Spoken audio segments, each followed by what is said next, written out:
सभी को जय भीम जय निवासी। मुझे बोलने का मौका मिला इसलिए आपका धन्यवाद।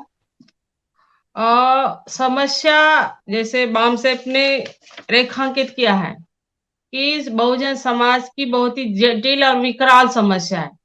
जटिल ये है कि वो आसानी से नहीं दिख सकती। विकराल यानी उसके लिए बहुत लंबा समय लगेगा। इतनी सारी समस्याएं फिर भी बामसेफ ने कुछ समस्याओं को हाथ में लिया और उसका समाधान की तरफ हम आगे बढ़े। अब इसमें चुनौतियां तो है। चुनौती क्या है? एक तो हमारा समाज अशिक्षित है, पूरी तरह शिक्षा नहीं है उसके पास। और अगर कुछ वर्ग के ऐसे में कुछ लोग पढ़े भी, कुछ जातियां आगे भी बढ़ी, पढ़ाई भी की, लेकिन उसके साथ जो और समग्र जो जातियां है, एससी एसटी ओबीसी और इससे धर्म परिवर्तित मूल निवासी जैसे मुस्लिम मूल निवासी, इनके पास एजुकेशन बहुत कम है, कम मात्रा में। ड्रॉप आउट बहुत ज्यादा है। तो ये समस्या है। दूसरा कि हमारा समाज संसाधन विहीन समाज है, यानी इसके पास लैक ऑफ संसाधन है। यानी संसाधन, कई तरह के संसाधन है जिसमें ह्यूमन रिसोर्स है, फाइनेंशियल रिसोर्स है और इंटेलेक्चुअल रिसोर्स है। ये हमारे पास नहीं, बहुत कम मात्रा में। इसको हमें बढ़ाना होगा। ये हमारे सामने एक चुनौती है। और जो लोग है भी हमारे समाज में इस तरह के, वो लोग समाज को वो चीजें देने के लिए इतने तैयार नहीं जितना उसको होना चाहिए। जैसे सुरेश द्रविड़ ने भी इसमें बात करी। तो जो संसाधन हमें मिले रिप्रेजेंटेशन से, वो संसाधन हमें डिलीवर करने होते समाज के लिए। हमारा आदमी जो पढ़ा लिखा है वो ये सोचता है कि मुझे समाज से क्या लेना है, क्या देना है। लेकिन समाज हित में ही अपना हित है, ऐसा उसे समझाना पड़ेगा। तो एक तो ये समस्या है। दूसरा है कि हम बांटे हुए लोग हैं, यानी हम बटे हुए लोग हैं। तो हमें खुद बटे नहीं, हमें बांटे गए लोग हैं। तो ये जो बांटे गए लोगों को जोड़ना एक बड़ी चुनौती है। दूसरा कि उसमें जो बंधुत्व का भाव नहीं है। जैसे इनहेलेशन ऑफ कास्ट बाबा साहब ने किताब लिखी, उसमें खड़ी व्यवस्था है। खड़ी व्यवस्था में हर जाति निचली जाति से घृणा करती है और निचली जाति ऊपर वाली जाति से अ, उससे नम्रता से देखती है या अच्छे भाव से देखती है। ये जो खड़ी व्यवस्था है, ये बहुत बड़ी चुनौती है हमारे आंदोलन के लिए। बाबा साहब ने कहा कि जातीय चेतना को हमें खत्म करना होगा और हमारे समाज के सभी व्यक्तियों के अंदर जातीय चेतना बहुत ही ज्यादा घर कर रही है। मतलब जाति के नाम पे लोग मरेंगे और जाति के संगठन से ही जुड़ेंगे और जाति के ही लीडर्स को मानेंगे। मतलब वो अगर कोई एग्जाम्पल दे तो कोई अगर चमार है तो वो चमार की लीडरशिप को ही स्वीकार करता है। जो कोई जाटव है तो जाटव के लीडरशिप को स्वीकार करता है। कोई भंगी है तो भंगी के लीडरशिप को ही स्वीकार करता है। तो ये जो मानसिक सोच है हमारे समाज की, यही सबसे बड़ा रोड़ा है। ये सबसे बड़ी चुनौती है। और इसीलिए हम चाहकर भी बहुत बड़ा संगठन, इस तरह से बहुत बड़ा संगठन हम नहीं कर पाए, क्योंकि अभी अनुसूचित जाति की भी बहुत सारी जातियां हमारे साथ अभी नहीं जुड़ी है। और शेड्यूल ट्राइब की जो बात करते हैं उसमें भी बहुत ज्यादा तफावत है। तो ये खड़ी व्यवस्था है, उसको अड़ा करना है। अड़े करने के लिए जो खुद के अंदर यानी कार्यकर्ता के अंदर वो चीज खत्म होनी चाहिए, जाति की। तो जब तक हम ये जाति व्यवस्था खत्म नहीं करेंगे, इनहेलेशन ऑफ कास्ट में बाबा साहब ने लिखा कि ये समस्या है। अगर कोई पढ़ता है तो उसमें समझ में आएगा कि भारत की जितनी समस्या है वो जातियों की वजह से समस्या है। जातियों का निर्माण किया और उसको यथास्थिति किया और उसका मतलब संगोपन कर रहे, मतलब उसका पालन कर रहे। बुद्धिजीवी लोग भी इसके अंदर ही रहना चाहते हैं कि नहीं नहीं नहीं नहीं, ये अपने जाति का है। तो राजनीति में भी ऐसा होता है कि अपने जाति का है तो इसके लिए वोट देना चाहिए, जाति का है तो उसको संसाधन देना चाहिए, जाति का नहीं है तो नहीं देना चाहिए। जैसे हम समाज जीवन में जाते हैं तो कई बार बुद्धिजीवी वर्ग बोलते हैं, भाई हाँ आपके पास इतना रिप्रेजेंटेशन नहीं है, सभी का नहीं है, क्यों नहीं है। लेकिन सांगठनिक समस्या वो लोग नहीं समझते। तो ये जो बांटे हुए लोग हैं, इसको हमको जोड़ना होगा। जो जातीय चेतना है उसको हमें खत्म करना होगा। जो संसाधन हमारे पास नहीं है वो हमें खड़े करने होंगे। तो चुनौतियाँ तो बहुत ज़्यादा है, चुनौतियाँ हमारे अंदर भी है। और एक सबसे बड़ी चुनौती जब तक ये जातीय चेतना रहेगी, हम अ, मतलब प्रबल यानी बहुत बड़ा संगठन बनाने में नाकाम रहेंगे हमेशा। तो जब तक जातीय रहेगी और जातीय टूटेगी नहीं, और जब जातीय टूटेगी नहीं, तो संगठन नहीं बनेगा, तो जातीय टूटनी ज़रूरी है। जब जातीय टूटेगी कैसे? एक समस्या है। तो उसका समाधान जैसे आपने कहा कि बाद में आएँगे, तो जातीय तोड़ने का काम हमारे कुछ महान पुरुषों ने किया, उस आधार पे हम ये काम कर सकते हैं जातियों को खत्म करके, और कुछ महापुरुषों ने ये करके भी दिखाया। तो ये समस्या है, बहुत सारी समस्या हमारे अंदर है कि हमें ये अभाव है संसाधनों का, फाइनेंशियल अभाव है, और जो मानसिक है, जो बौद्धिक है, इसका भी अभाव है, ट्रेनिंग्स के अभाव है, ट्रेन लोग नहीं है संगठन में। समाज जीवन में ट्रेन है तो वो समय नहीं दे रहे, इंटेलेक्चुअल है तो समाज के पास जा नहीं रहे। ये बहुत सारी समस्या है जो हमारे सामने चुनौतियाँ हैं। लीडरशिप भी एक बड़ी चुनौती है, जिसमें व्यक्तिवादी लीडरशिप है। तो जहाँ बाबा साहब ने कहा कि जो गांधी, रानडे और जिन्ना एक किताब बाबा साहब ने लिखी, उसमें वो कहते हैं कि जहाँ कर्तव्य तथा दायित्व का वितरण तथा निर्धारण अपरिवर्तनीय हो, वहाँ संगठन कैसे हो सकता है। अब समाज में यही है, जो व्यक्ति अध्यक्ष बन गया, वो पूरा जीवन भर अध्यक्ष बने रहना चाहता है, ये एक चुनौती है। और वो जाति का ही होना चाहिए, ये एक चुनौती है। तो ये जो अपने जो अधिकार है, ये लीडर्स दूसरों को देना नहीं चाहते। मतलब ये क्या, इनको अपने आप को राजा बनते हैं, किंग बनना चाहते हैं। बल्कि हमारे जितनी भी महापुरुष हैं, उन्होंने ऐसा राज करने की वो करी कि आप जनता के सेवक होने चाहिए। लेकिन जनता के सेवक बनने के बजाय हमारा समाज जनता का किंग बनना चाहता है, सुप्रीमो बनना चाहता है और उसमें खुश होता है। तो ये एक हमारे समाज की बहुत बड़ी समस्या है, ये सभी स्तर पे है। ये राजनीतिक स्तर पे भी है, ये धार्मिक स्तर पे भी है, और एक सामाजिक स्तर पे भी है। तो ये सारी ये हमारे पास चुनौतियाँ हैं, और ये चुनौतियाँ कैसे खत्म करेंगी, ये तो बाबा साहब ने अ, हमें बताए, अगले सेशन में हम बताएँगे। तो मेरे हिसाब से ये इतनी ही चुनौतियाँ, मतलब और भी ज़्यादा हो सकती है। ये एक चुनौती है, और इसमें उसका जो कारण भी है। एक समाज परिवर्तन नहीं चाहता, समाज परिवर्तन के विरोध में है। समाज यानी पूरा समाज, समाज में जो व्यक्ति जिसको हम कहते हैं महिला और पुरुष, ये सब समाज के लोग हैं, वो जड़त्व चाहते हैं। जैसा पहले से चला आ रहा है, वही चलते रहना है। एक एक कारण है कि इनमें हमें परिवर्तन करना है, चुनौती भी है। और एक चुनौती और है कि हमारा समाज पुरुषवादी है, और पुरुषवादी होने से वो जो सारे हक अधिकार उसके पास रहने चाहिए। महिलाओं को घर संभालना चाहिए और बच्चे संभालने चाहिए, ऐसी उनकी मानसिकता है। और महिला भी इसके लिए कुछ हद तक दोषी है, कि जो पढ़ी है महिलाएं, जो जॉब कर रही है, वो, और जो जॉब वालों के घर में है, यानी सरकारी कर्मचारी या प्राइवेट कर्मचारियों के घर में जो महिला है, ये सभी महिला सुविधा भोगी हो रही है।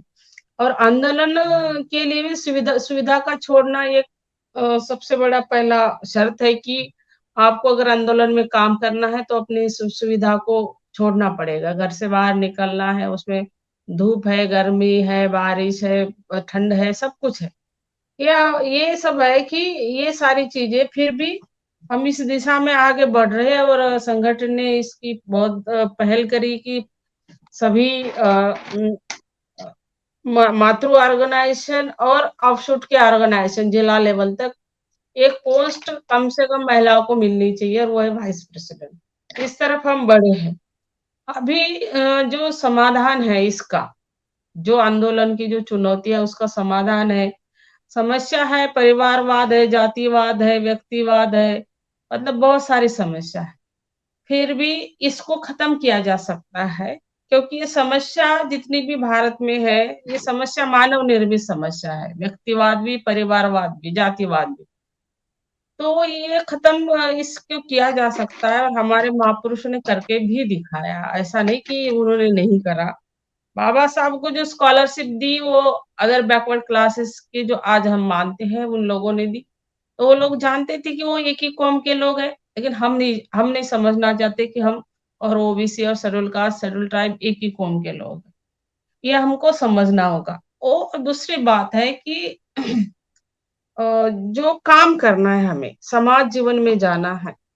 समाज जीवन में जाने के लिए समाज में बहुत सारी समस्या है, बहुत सारे सवाल है, तो उसको आप कैसे हल करेंगे? इसके लिए आपके पास नॉलेज होना बहुत ज़रूरी है, ज्ञान होना बहुत ज़रूरी है। आपको विश्लेषण करते आना चाहिए, राजनीतिक विश्लेषण है, ऐतिहासिक विश्लेषण है, धार्मिक विश्लेषण है, और लीडरशिप पे विश्लेषण है, पार्टियों पे है, अलग-अलग समय समुदाय पे है, कामों के आधार पे समाज जीवन का जो बँटवारा इसमें। ये सब के लिए नॉलेज जरूरत है, और उसके साथ जो अच्छा मतलब छना हुआ नॉलेज होना चाहिए। उसको आप ऐसे रॉ में ले जा सकते। दूसरा बात बात कि एक साधारण आदमी समाज जीवन में काम नहीं कर सकता। उसके लिए उसको कुछ चाहिए दिमाग में। तो कुछ चाहिए तो वो ट्रेनिंग से होगा। यानी लोगों को ट्रेन करना होगा समाज जीवन में जाने के लिए। अब जिन संगठनों के भारत में जितने संगठन हैं, जिनके पास ट्रेनिंग फोर्सेस है, वो समाज जीवन में लंबे समय तक जिंदा है। अभी ट्रेनिंग यानी कि जो कैडर बेस्ड ऑर्गेनाइजेशन है, जिसमें यानी बामसेफ हमारा मातृ संगठन है। दूसरा जो कम्युनिज्म है, कम्युनिज्म के संगठन है। तीसरा आरएसएस है। ये सब एक कैडर बेस्ड ऑर्गेनाइजेशन होने की वजह से इनका समाज जीवन में ये अभी भी स्थापित है। तो इसीलिए वो ट्रेनिंग फोर्स निर्माण करनी है। ट्रेनिंग फोर्स का वो निर्माण करने के बाद बेहतर प्रचारक हमको मिलेंगे। प्रचारक के पास बहुत सारी जानकारी होगी, तभी वो प्रचार कर पाएगा। तो प्रचारक होगा, फिर वो संगठनकर्ता बनाना होगा हमको। एक सदस्य बनेगा, एक वेल विशर होगा, उसको सदस्य बनाना है। सदस्य बनाने के बाद उसको एक्टिविस्ट बनना है, उसको बनाना है, उसको ट्रेनिंग के थ्रू बेहतर प्रचारक बनाना है, संगठनकर्ता बनाना है। और ऐसे कार्यकर्ताओं का निर्माण समाज जीवन में हमें करना है। अगर हम ये कर पाए तो ये जो चुनौतियां हैं हम इसको हासिल कर सकते हैं, या चुनौतियों को हम खत्म कर सकते हैं। लेकिन क्या होता है कि जो हमारा स्वभाव है वो ऐसे स्वच्छंद रहने का है। तो कई बार जो संगठन की जो ऊपर वाली जो लीडरशिप है वो सख्ती बरतती है।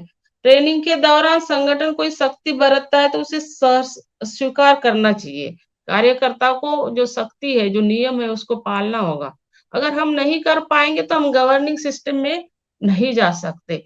हम कंट्रोल मैनर में हमें रहना होगा। हम कंट्रोल मैनर में नहीं रहना चाहते। ये सत्य है। और ये इसको हमने कई बार हमारे स्टेज से भी हमने बोला है। हमारे महापुरुषों के जो आंदोलन का लक्ष्य है, वो हमारे जीवन का लक्ष्य होना चाहिए।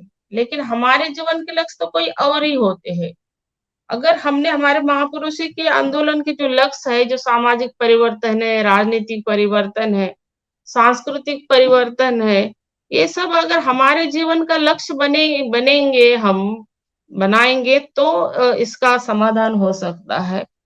और एक बात इसमें मैं कहना चाहूंगी कि नेतृत्व करना एक अलग चीज है और वरिष्ठता एक अलग चीज है। तो संगठन में क्या होता है कि बहुत बहुत हमको 20 साल इस संगठन में हुए। तो मैंने इस संगठन में रहते ही देखा कि हमारी आधी ताकत तो संगठन में जो लोग आते हैं, कार्यकर्ता है, उनको इकट्ठा रखने में ही लग जाती है। बाकी आधी ताकत हम प्रचार और प्रसार में लगाते हैं। तो ये क्यों हो रहा है? वो इसलिए हो रहा है कि हमारा समाज इतनी संगठन की अहमियत और उसमें प्रतिभाग की अहमियत नहीं समझ रहा, लेकिन उसको समझनी होगी। तो हमारे हमारा जो लक्ष्य है हमें हमारे समाज की जो सोच है उसको लक्ष्य को केंद्रित करके होना चाहिए। यानी हमारे आंदोलन का जो लक्ष्य है उसकी उस सोच के अनुसार कार्यकर्ता को सोचना होगा, उस सोच के अनुसार उसका विश्लेषण करना होगा। ये हमको बहुत जरूरी है। और जो हमें सामाजिक जड़ों को मजबूत करना होगा, गैर राजनीतिक जड़ें भी हमें मजबूत करनी होगी। सामाजिक जड़ें यानी हम इकट्ठा रहना है, हमारे लोगों को इकट्ठा जोड़ना है, जाति रहित समाज की स्थापना करना है। और धर्म जिसका जो भी हो हमें कोई दिक्कत नहीं है, लेकिन समाज आंदोलन में उसकी उसकी क्या सहभागिता है, उस दिशा में हम बढ़े हैं।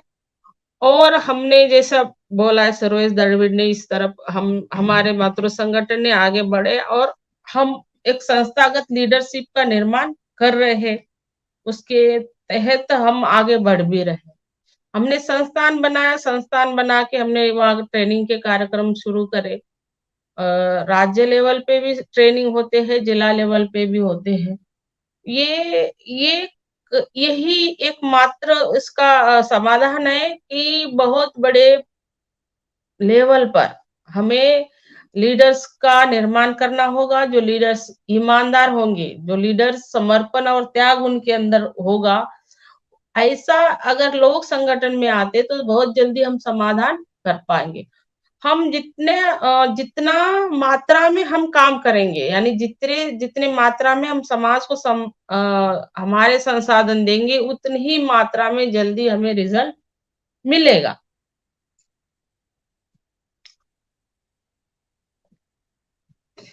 अब ईमानदार लीडरशिप को स्पॉट करना है, उसका उसके व्यक्तित्व में निर्माण करना है, उनकी उनको और ट्रेनिंग के साथ आगे बढ़ाना है, उनकी व्यवस्था करनी है।